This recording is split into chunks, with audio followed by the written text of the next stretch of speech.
हमारी संस्कृति, हमारे संस्कार सदा रहे हमारे साथ। भारत के महान ग्रंथों और काव्यों का संपूर्ण संकलन। सब्सक्राइब करें तिलक। प्रार्थना की खुशबू, साइकिल प्योर अगरबत्ती।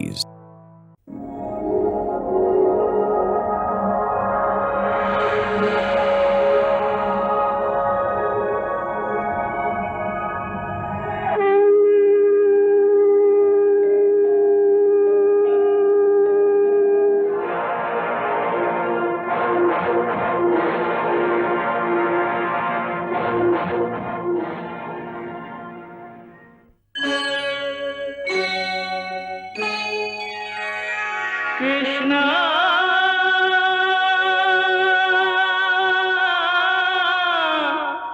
कृष्णा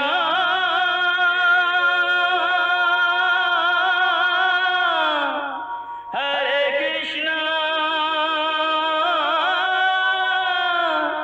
हरे हरे।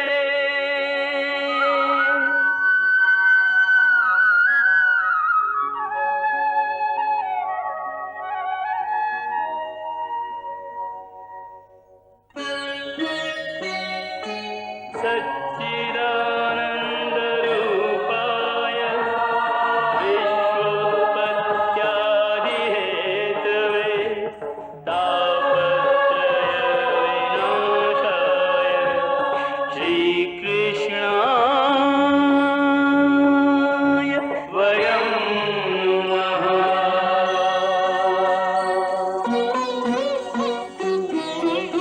श्रीकृष्ण गोविंद हरे मुरारे, हे नाथ नारायण वासुदेव। हरे कृष्ण राधे राधे कृष्ण कृष्ण हरे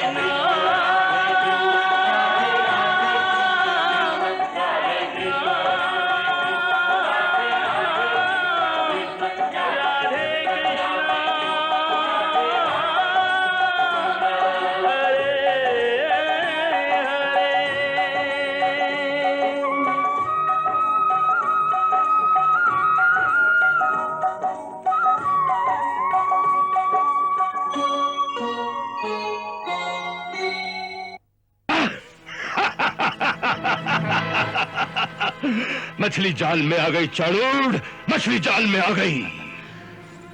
नगर में घुसते ही उसकी जीवन लीला समाप्त कर दी जाए। क्षमा करें महाराज, ऐसा करना बुद्धिमानी नहीं होगी। क्यों? उसके कई कारण हैं। क्या कारण हो सकता है? पहला तो ये कि सारे नगर में ये सूचना फैल चुकी है कि अक्रूर के साथ कृष्ण मथुरा आ रहे हैं उत्सव देखने के लिए। यहां जो ग्वाले दूध बेचने के लिए आते हैं, उन्होंने ये समाचार चारों तरफ फैलाया है और न जाने कैसे लोगों को इस बात की भी सूचना मिल गई है कि कृष्ण नंद का पुत्र नहीं है, बल्कि देवकी का 8वां पुत्र है। बस इस समाचार के मिलते ही जनता में जैसे फिर से एक नया जोश पैदा हो गया है। जोश? कैसा जोश? वही पुरानी बात कि यदि यह देवकी का 8वां पुत्र है तो यही तारनहार है जिसकी उन्हें वर्षों से प्रतीक्षा थी। फिर वही तारनहार, तारनहार, तारनहार। जो तारनहार का नाम ले, क्या उसकी जिह्वा नहीं काट सकते तुम? काट सकता हूं, उन सब की जिह्वा काट सकता हूं मैं। परंतु महाराज, आप ये मत भूलिए कि इस समय आपके निमंत्रण पर दूसरे कई प्रदेशों के राजा और सरदार यहां आए हुए हैं। उनके अतिरिक्त बाहर के राज्यों से हजारों लोग यहां का उत्सव देखने के लिए मथुरा के बाजारों में घूम रहे हैं। उनके यहां रहते, उनकी आंखों के सामने हम मथुरा वासियों का कैसे दमन करेंगे? चारों ओर एक ऐसा भयानक उपद्रव फैल सकता है कि फिर उसे संभालना असंभव हो जाएगा। फिर हम अपने शत्रु को कैसे मार सकेंगे चाणूर? कैसे मार सकेंगे? महाराज, जरा धीरज से काम लीजिए। यह उतावली का नहीं, धैर्य का समय है, धैर्य का। तनिक सोचिए, आपका परम शत्रु इस समय स्वयं चलकर आपके जाल में फंसने के लिए आ रहा है। उसे शांति से अंदर आने दीजिए। उसके आते ही मथुरावासी चारों ओर से उसके दर्शनों के लिए उमड़ पड़ेंगे। उन्हें खुश होने दीजिए, उन सबको उसकी जय जयकार करने दीजिए। हाँ, जनता उसकी जय जयकार करेगी और हम हाथ पर हाथ धरे चुपचाप ये तमाशा देखते रहेंगे। हाँ? नहीं महाराज, चुपचाप तमाशा मत देखिए, बल्कि आपकी ओर से भी आपके मंत्री उसका एक राजकुमार की भांति ही स्वागत करें। उसे आज की रात एक सुंदर अतिथि गृह में ठहराया जाए। जनता का जोश घड़ी भर का होता है। उसका इस प्रकार स्वागत सत्कार होता हुआ देखकर मथुरावासी शांत हो जाएंगे और चुपचाप अपने अपने घरों में जाकर सो जाएंगे। हाँ, फिर तो कई तरीके हैं महाराज। समझ गया चाणूर, समझ गया। रात के अंधेरे में अतिथि गृह के अंदर ही उसकी हत्या कर दी जाएगी। हाँ। फिर वही उतावली। महाराज, हमारे पास ऐसी सुंदर सुंदर चालें हैं जिससे दिन के उजाले में सारी प्रजा के सामने यह कार्य इस प्रकार संपन्न हो जाएगा और कोई भी आप पर शक की उंगली नहीं उठा सकेगा। कौन सी चालें? पहली तो ये कि आपके हाथी कवल्या पीठ को आज सारी रात मद पिलाकर मदमस्त कर दिया जाएगा, ताकि जब प्रातः कृष्ण रंगशाला को जाने के लिए नगर चौक से गुजरे तो उस पागल हाथी को उस पर छोड़ दिया जाए। पलक झपकते ही वो हाथी अपनी सूंड में लपेटकर पैरों तले कुचल देगा।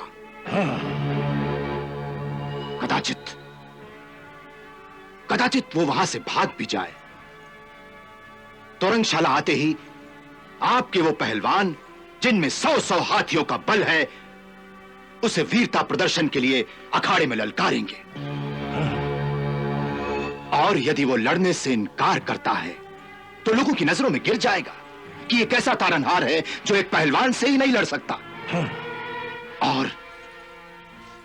और यदि वो लड़ना स्वीकार करता है तो उसकी मृत्यु निश्चित है। महाराज, आपके पहलवानों में अकेला मुष्ट ही इतना बलवान है कि एक ही ताव में उसके शरीर के चिथड़े उड़ा देगा। दूसरे पहलवानों की तो बारी ही नहीं आएगी। और ये सब आपकी आंखों के सामने होगा, जनता की आंखों के सामने होगा। शाबाश, शाबाश चाणूर, शाबाश। इसे कहते हैं कि सांप भी मर जाए और लाठी भी न टूटे। जी महाराज, ये ऐसी चाल है कि एक तीर से 2 शिकार। पहली बात तो ये कि जिस शत्रु से आप आज तक भयभीत थे वो समाप्त हो जाएगा।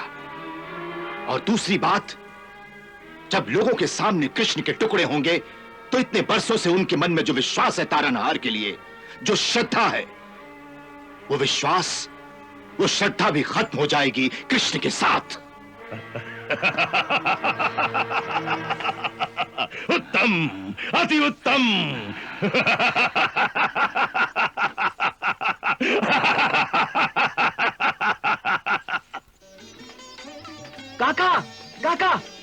काका वो आ रहा है। कौन? तारनहार। कौन तारनहार? हमारा तारनहार, देवकी का अष्टम पुत्र। सच? देवकी का अष्टम पुत्र? हाँ, अष्टम पुत्र कृष्ण। उसका नाम कृष्ण है। कृष्ण?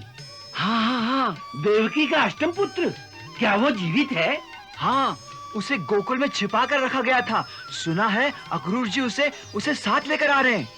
काका, ये तो गोकुल वालों ने कमाल कर दिया। क्या हुआ? कितने वर्षों तक उस बालक को छुपा के रखा।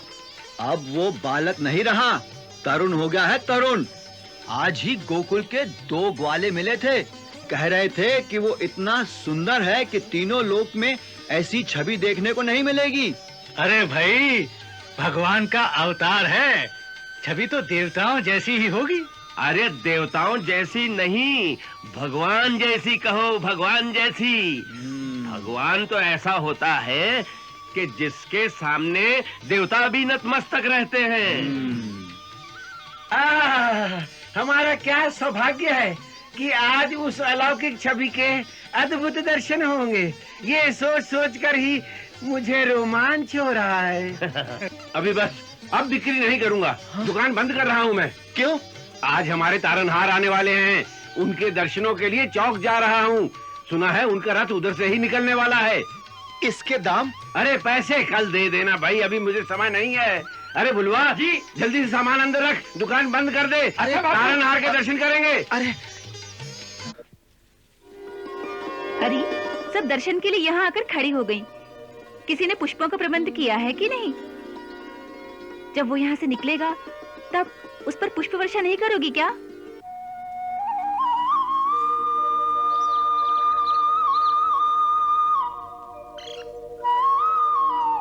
सुखमनी जल्दी जल्दी कर, रथ आने वाला होगा। ठहर, टोकरी तो भर लूं।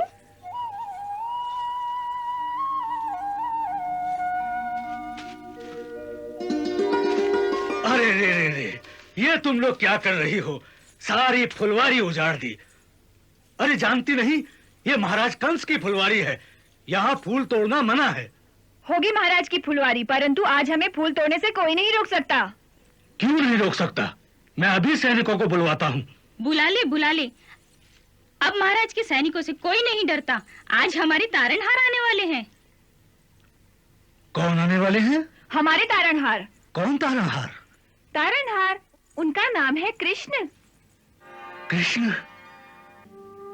कृष्ण आने वाले हैं? हाँ हाँ, कृष्ण आने वाले हैं। अरे ये तो महाराज कंस का माली है, इसे क्या पता कृष्ण कौन और तारणहार कौन। चलो भागो, नहीं तो ये सैनिकों को बुला लेगा। हाँ, चलो चलो, बहुत फूल हो गए, चलो चलो।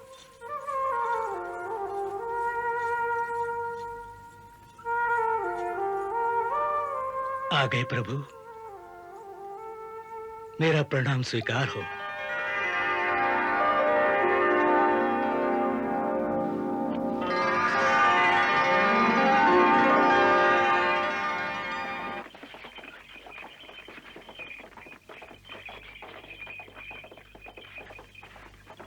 वो देखिए, मथुरा नगरी का प्रवेश द्वार दिखाई दे रहा है।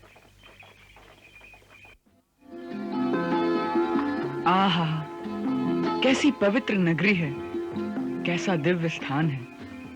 जी अक्रूर जी, इस नगरी को मधुरा नाम के एक राक्षस ने बसाया था।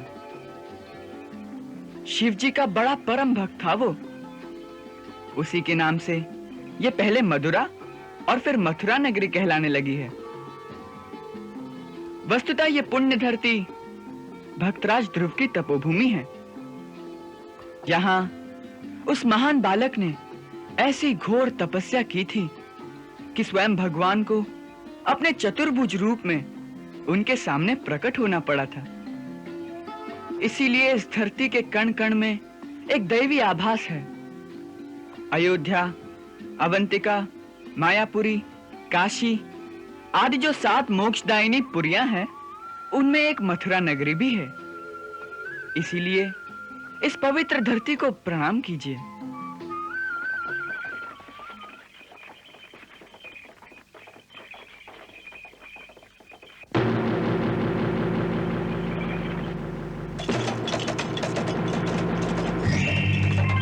सारथी, रथ रोको।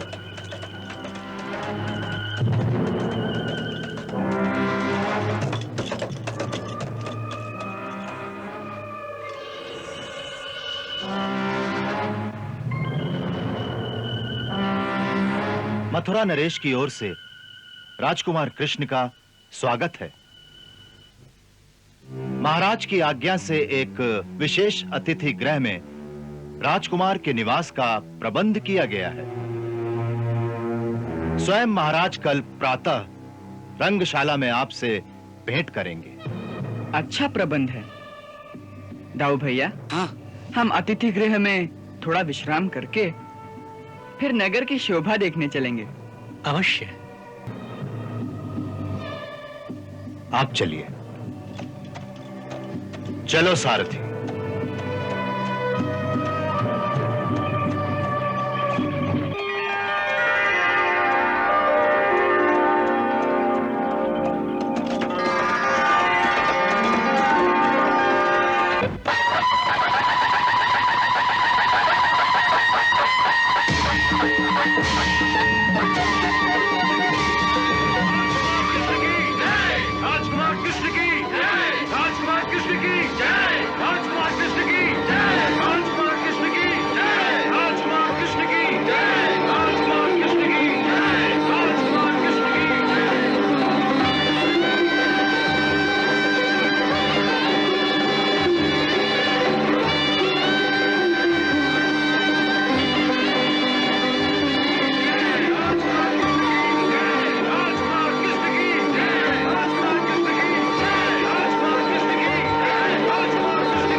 आ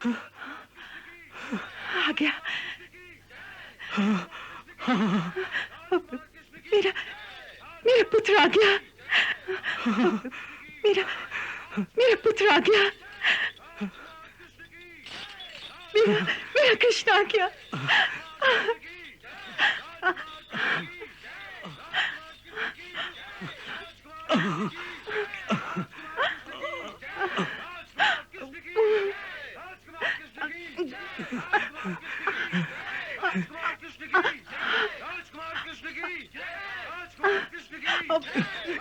ये क्या पागलपन कर रही हो?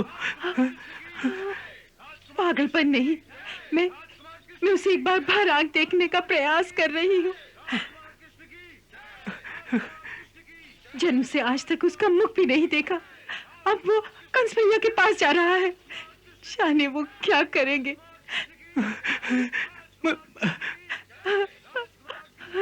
मैं नहीं जानती मेरे भाग्य में फिर उसका मुख देखना लिखा भी है कि नहीं, इसीलिए एक बार मुझे उस झरोखे से देख लेने दो।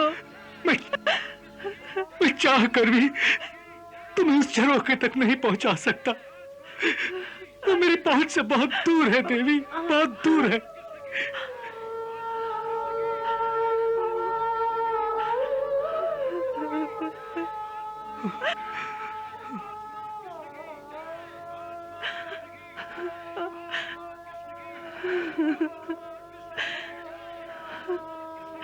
हे भगवान, ये कैसी माँ के हृदय की परीक्षा ले रहे हो? कैसी परीक्षा ले रहे हो?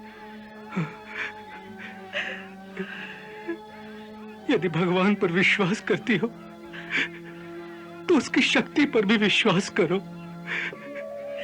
देख नहीं रही ये कितना बड़ा चमत्कार है। कंस की नगरी में कृष्ण की जय जयकार हो रही है। कृष्ण की जय जयकार हो रही है। कृष्ण की जय जयकार हो रही है। आओ चले।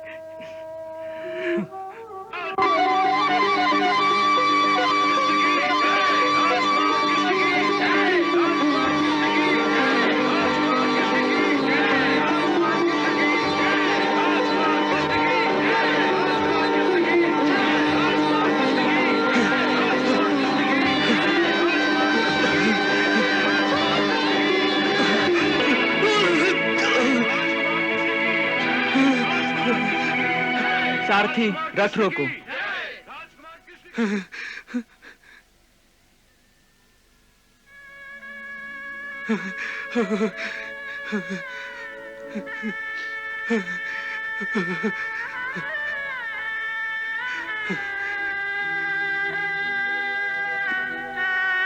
एक दिन दुखी होकर मैं महामुनि गर्ग से यह पूछने गया कि किस पाप के कारण मुझे इस जीवन में यह काम दिया गया है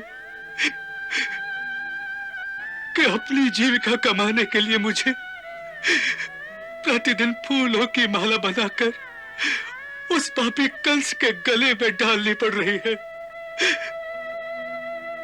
तो उन्होंने कहा था मेरे पाप कर्म समाप्त हो गए हैं और मेरा कोई पुण्य कर्म उदय होने वाला है।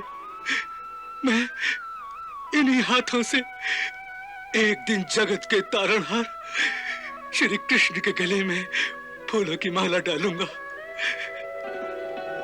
आज उनका वचन सत्य हो गया। मेरा जन्म सफल हो गया। प्रभु, मेरा जन्म सफल हो गया। मेरा जन्म उठिए। आज से हम केवल तुम्हारे ही हाथों से बनी पुष्पमाला पहना करेंगे।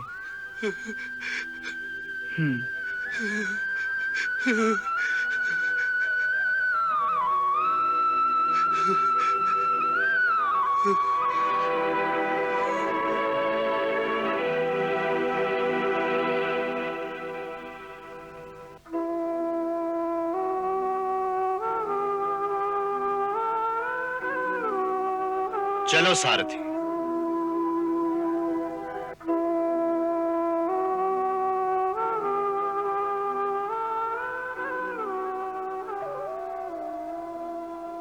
कहाँ गया होगा, कहाँ गया होगा?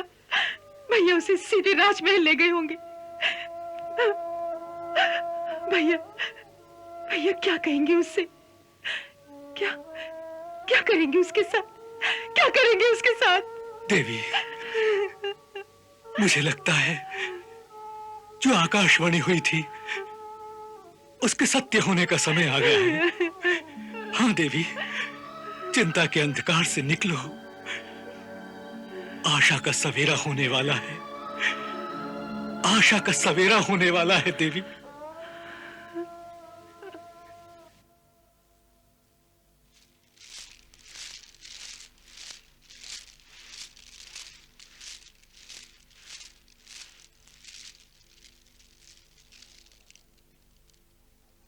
महाराज की आज्ञा है, आपकी सुख सुविधा में कोई त्रुटि न रहे, इसलिए आप कोई भी इच्छा व्यक्त करने में संकोच न करें। चारों ओर सेवक हर घड़ी उपस्थित रहेंगे। महाराज को हमारी ओर से धन्यवाद कह दीजिएगा। जी। सुंदर, क्या आवभगत हो रही है? लगता है कंस कोई गहरी चाल चल रहा है।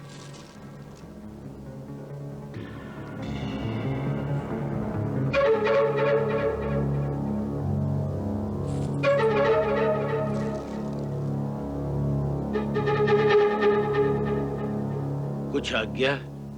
अभी कुछ नहीं, आवश्यकता पड़ने पर बुला लेंगे। जी अवश्य। जोहार स्वामी।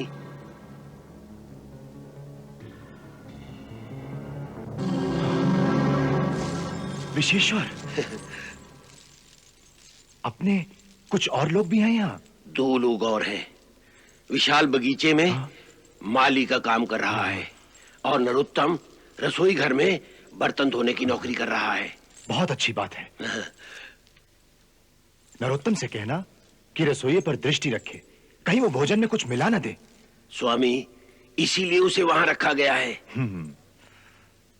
दाऊ भैया, अक्रूर जी तो अपने कार्यों में व्यस्त हैं।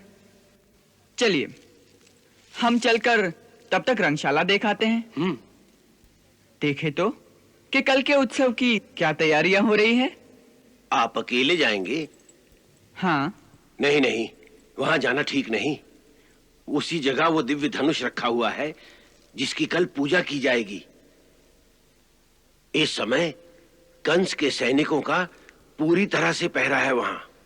सैनिकों का पहरा है तो कोई बात नहीं, हम दोनों दूर से ही उसके दर्शन कर लेंगे। क्यों अक्रूर जी?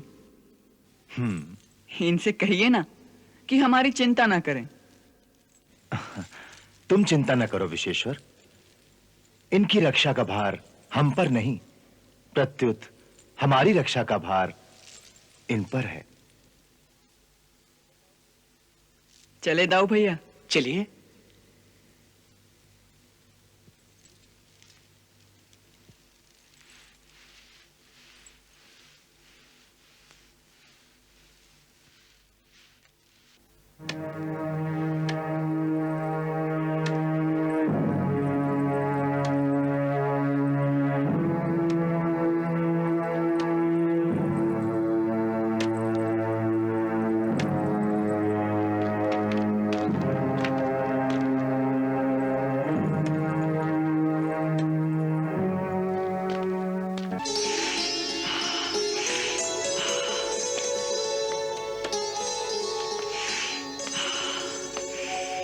आहा, कैसी मधुर सुगंध आ रही है।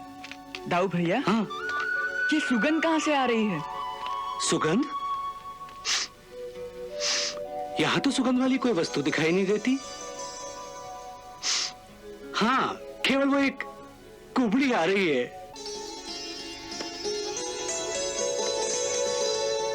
हो सकता है उसी के पास से ये सुगंध आ रही हो। उस कुबड़ी के पास से? हाँ हाँ, एक कुबड़ी के पास भी सुगंध हो सकती है। अच्छा, चलो दिखाता हूँ। चलो।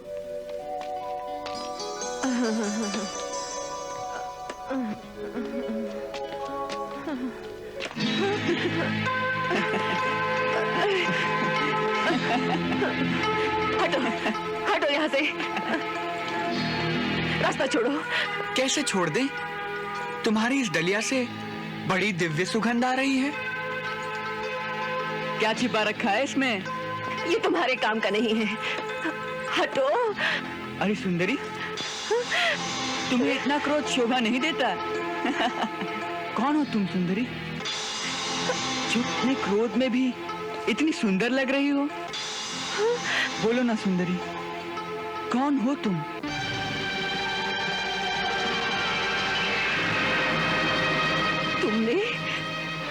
तुमने मुझे सुंदरी कहा? मुझे? हाँ। पहले ये बताओ कि कौन हो तुम निर्दयी,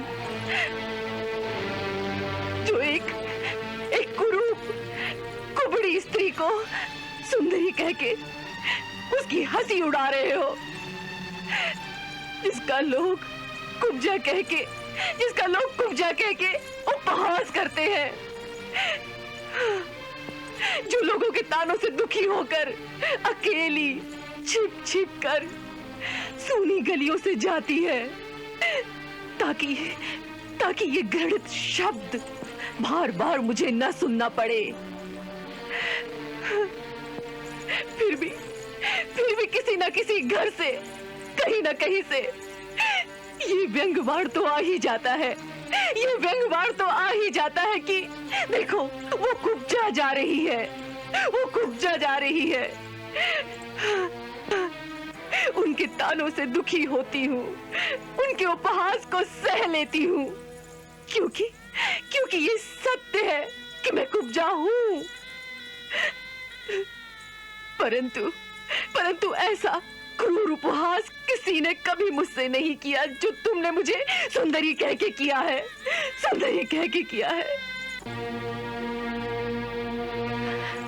छेड़ना ही था तो तुम मुझे कुब्जा कह लेते, मैं सह लेती। परंतु ऐसा शब्द कहकर तुमने मेरे हृदय पर घाव कर दिया है। किसी दुखी दीन व्यक्ति का इस तरह उपहास नहीं करना चाहिए, जिससे कि उसका हृदय छलनी हो जाए,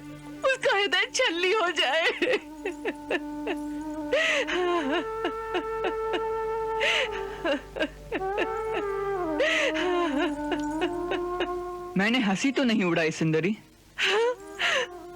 मैंने तो केवल वही कहा है जो सत्य है। ये सत्य है। एक कुबड़ी शरीर, कुरूप मुख तुम्हें सुंदर लगता है? हाँ देवी, मैं किसी के शरीर को कभी नहीं देखता, मैं तो केवल आत्मा देखता हूँ। तुम्हारे अंदर जो सुंदर आत्मा है उसे लोग नहीं देख सकते, परंतु मैं तुम्हारी वो परम सुंदर आत्मा देख रहा हूं, इसलिए तुम्हें सुंदरी कहा मैंने।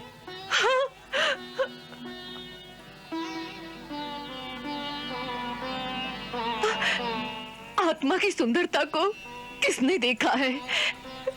शरीर तो कुरूप है ना, लोग तो उसी को देखते हैं। शरीर की कुरूपता और सुंदरता प्राणी के अपने कर्मों के अनुसार होती है, ये सदा नहीं रहती। ना ही सुंदरता सदा रहती है और ना ही कुरूपता सदा रहती है। बुढ़ापे में एक सुंदर शरीर भी मुरझा जाता है। जब कर्मों का समय बदलता है और पुण्य कर्म उदय होते हैं, तब एक कुरूप शरीर भी कमल की भांति सुंदर लगने लगता है। मैं वही देख रहा हूं। तुम्हारी कुरूपता के अंत का समय आ गया है देवी। जिस श्राप के कारण तुम्हें यह कुबड़ा शरीर प्राप्त हुआ था, उस श्राप की अवधि समाप्त हो गई है। हमारा विश्वास करो सुंदरी। तनिक स्थिर रहो, हम अभी दिखाते हैं। अरे अरे ये क्या कर रहे हो?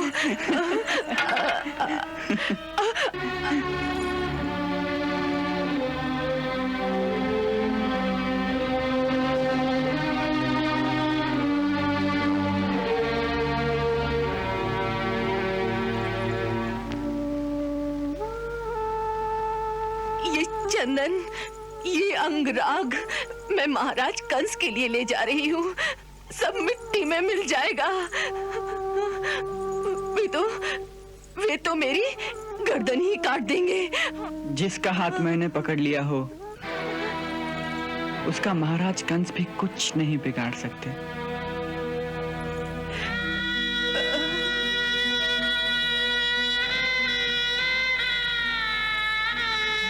हमारा विश्वास करो सुंदरी, हमारे पास आ गई हो तो अब कंस के पास जाना नहीं होगा।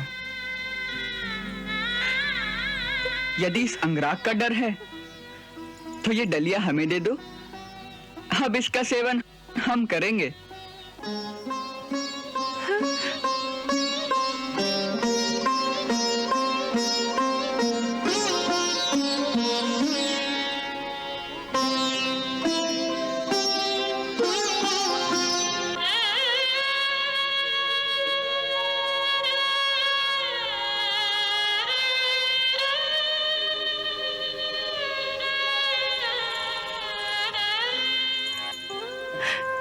कौन हो तुम? कौन हो तुम? तुम्हें देखकर ऐसा लगता है जैसे जीवन भर ये अंगराग मैं तुम्हारे लिए ही बनाती रही हूँ। अंदर से ऐसा लगता है जैसे मैं कई जन्मों से तुम्हारी ही प्रतीक्षा करती रही हूँ। हाँ, यही सत्य है। कई जन्मों से तुमने हमसे कोई नाता जोड़ रखा है, तभी तो हम आए हैं।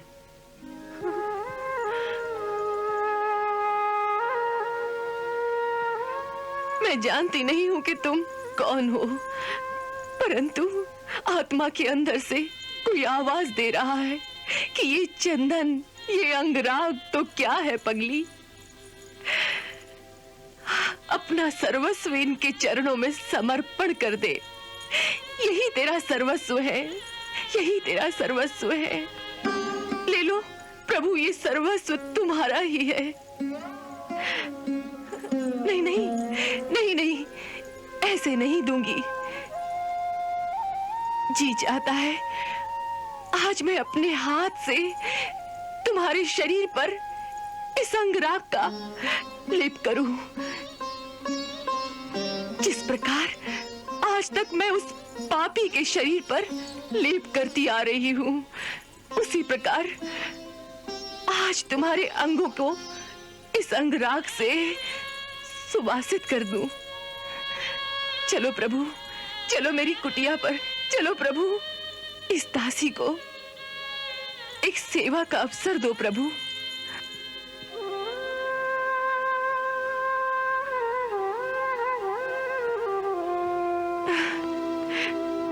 अच्छी बात है, परंतु तुम्हारे महाराज क्या कहेंगे? कहीं गर्दन काट दी तो? कौन महाराज?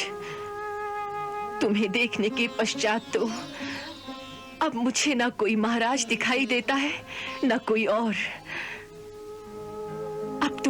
अब तो आत्मा के अंतर तक केवल तुम ही तुम हो और कुछ नहीं।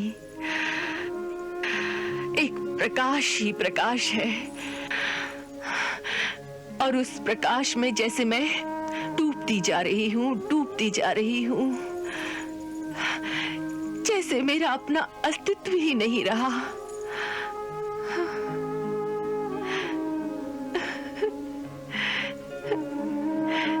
प्रभु,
सुंदरी, मैंने कहा था ना कि तुम्हारी कुरूपता का समय समाप्त हो गया है।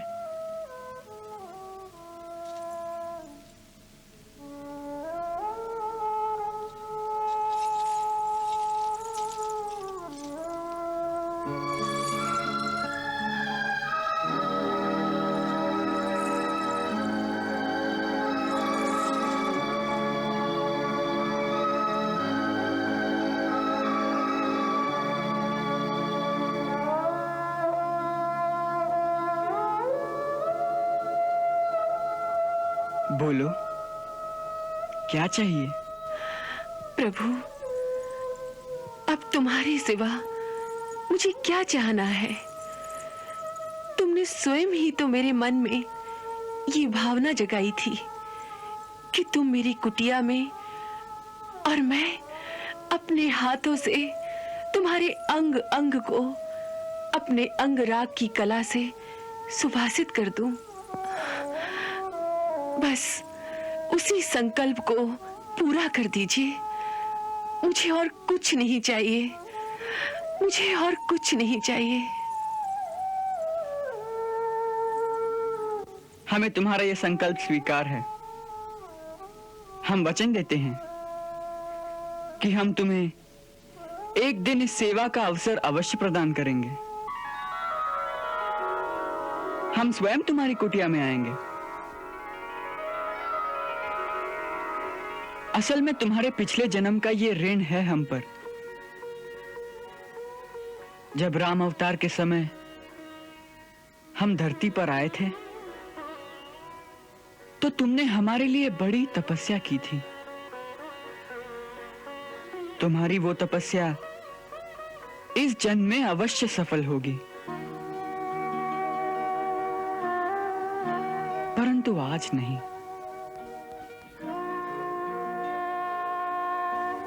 आज नहीं तो कोई बात नहीं।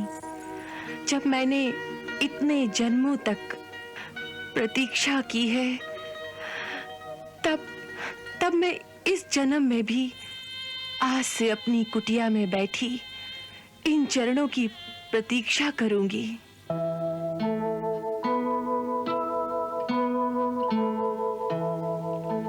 सिर धरि चरणन माहि, विनय विवश बोले वचन।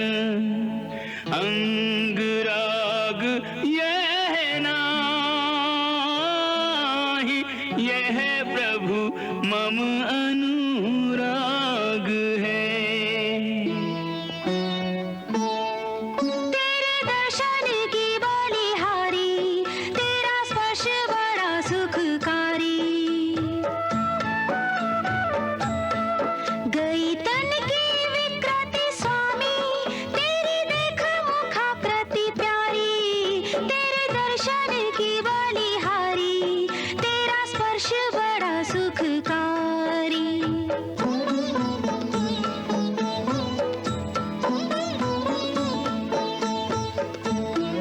सदा प्रेम का मोल चुकावे, ऋण राखे न बनवारी। शबरी ने धीरा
यहाँ क्या कर रहे हो?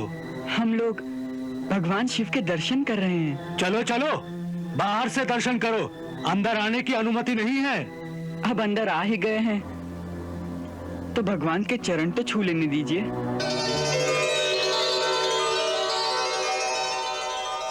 अब आप ही कहिए ना पंडित जी, हम भी शिव जी के परम भक्त हैं। अब आ गए हैं तो प्रणाम कर लेने दो। जी महाराज।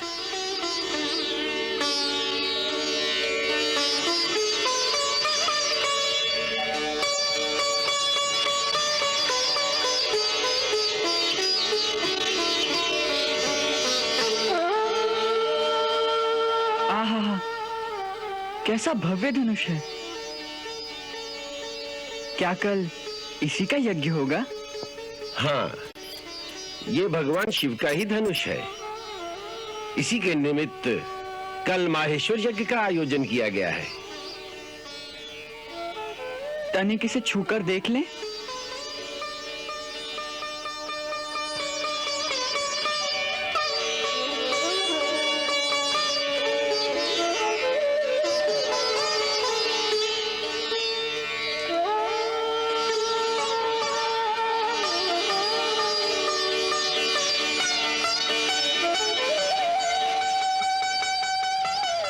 तनिक इसे उठाकर देखें।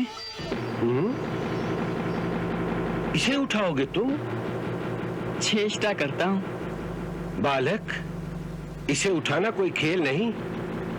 आज संसार में कोई ऐसा नहीं जो इसे उठाकर इस पर प्रत्यंचा चढ़ा सके। यदि आप आज्ञा दें तो मैं इसे उठाकर दिखा सकता हूं। अच्छा, प्रयास करो। कृष्णा